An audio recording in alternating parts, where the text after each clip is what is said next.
Hi guys, it's Lunar here, welcome to the Skyrim Special Edition console mod video. Today we have an awesome day for mods, so if you haven't done so yet, check out today's two earlier videos for loads more mods to look through. This video is not quite as good as the previous videos, as I kind of shoved loads of smaller mods into this video, as there were so many and I didn't want to miss them out. Also, I had very little time to make this one compared to the other videos, so we mostly have images rather than video, but better than missing out these mods altogether. Hopefully you still enjoy. Anyway guys, let's just jump into our first mod. First up, we have a mod called Barren Rim. This mod tries to improve FPS in game by removing trees from the game. It doesn't get rid of loads of trees, but gets rid of some. I appreciate the mod, but personally the more trees in game the better, so I'd look for other ways to improve FPS. But if you don't mind the way that the game looks with limited trees, then check out this mod. Next up, we have Drain Vitality and Mark for Death bug fixes. The mod fixes two bugs in game. The bug that makes Mark for Death permanent, and the bug that adds Drain Vitality when learning Mark for Death. The bug will not remove the extra Drain Vitality shout from your shouts. That is not possible on PS4, but it does fix the bugs. Our next mod is called Mihail Monsters and Animals, and this will bring you animals, monsters, undead, and Daedra to expand your gameplay in an immersive and lore-friendly way. The animals will come later, and we have another monster one later in this video. For now though, there's 3 dwarven colossus added to the game. One guards Blackreach, close to the main tower, and it will not respawn. This automaton guards the first Elder Scrolls. He's pretty much a boss, and he will give you a boss fight, since his level and power is almost the same as Alduin, Harkon, and Mirak. There are 2 more colossus as well, at Raldbathar and Sightless Pit. There are only one of each of these bosses, so they don't respawn, but the mod author thought that they made fitting foes to defeat in some of the larger dwarven ruins, so added them for you in game to fight.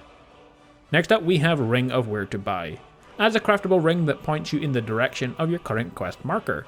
Due to the limitations of adding this effect to a ring, it will only show the trail for a few feet. Simply re-equip the ring to refresh the trail, and use this as you find yourself lost and don't know where to go.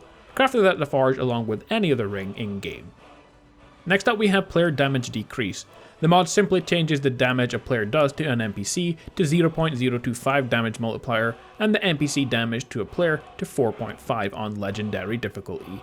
So if you're looking for a damage decrease in game, then check out this mod. Next up, we have the Steel Evany Armor. The mod adds a standalone Evany Armor set and shield. The stats of this are slightly better than the stats of the Ebony set. The Steel Evany Armor set can be smithed after you get the Ebony Smithing perk, and the set is also sold by all vendors that sell Ebony Armor. The set is a retextured version of the Ebony Armor set. Other than that, it can be refined and it can be enchanted as well. Next up, we have Dynamic Human Drops. The mod adds human hearts and human flesh as drops on all human NPC corpses.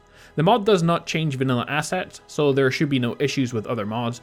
If you use a non-essential children mod, NPC children will also drop human hearts and human flesh as well. So races that have human drops: Nords, Imperials, Bretons, and Redguards. Races that are not affected by the mod are Periites Afflicted, Vampires, Werewolves, Mirror races, so Altmer, Bosmer, Orismer, Khajiit, and Argonians. The probabilities controlled of human drop chances are 85% chance of dropping a human heart, 75% for 1 human flesh, 50% for a second human flesh, and 25% for 3 human fleshes whenever you search a human to loot their corpse. Next up, we have another small simple mod called Khajiit Main. This mod simply adds a main for your Khajiit male characters, and it's found under the beard section. You can change the color just like you can with regular hair, but it now makes your Khajiit look like he has a mane, like a lion or something like that. Next up, we have HD Torch, Fire, and Embers. This is another simple mod that has a combination of 4 different mods that enhances fire in-game. It's a mixture of Ultimate HD Fire effects, Ultimate HD Torch effects, Embers HD, and Realistic HD Blacksmith in order to make HD torches, fire, and embers in game. Next up, we have Soul Gems Glow. Soul Gems will now glow when full, or be dull and colorless when empty. So this simply allows you to see if any of the Soul Gems in game are full or empty with a cool glow effect. Gravelords are undead creatures connected to the Sithis, the representation of the one primordial state of chaos, and that is neither Aedra or Daedra. Despite this, Gravelords can be seen in Cold Harbor or Soul Cairn, proving that they are Daedric in nature, but with spiritual connections with Sithis. Some members of the Dark Brotherhood are known to be able to summon variants of them, and are in those cases referred to as Wraiths of Sithis, and are smaller and weaker versions of the regular Gravelords, to punish DB assassins that have committed treason against the Brotherhood, as we can see in Oblivion and Elder Scrolls Online. There are only a few Gravelords as they are unique and don't respawn. One Gravelord guards the Volkihar Castle courtyard, a Grand Gravelord guards Valerica on Soulcairn, and a Gravelord Guardian guards Serana in Dim Hollow Crypt. The smaller versions called Wraiths of Sithis can be summoned, and you can learn the spell. You need to use a special cursed ebony staff in order to summon them though. The staff is called Sithis Finger, and there are only 2 ways to obtain it. One by killing Cicero, which will summon the Wraith of Sithis when you are sent by Astra to kill him. The other option is to loot the staff from the body of the DB members after their death by the hands of Penitus Occultus agents. Only one member will have the staff and only after death.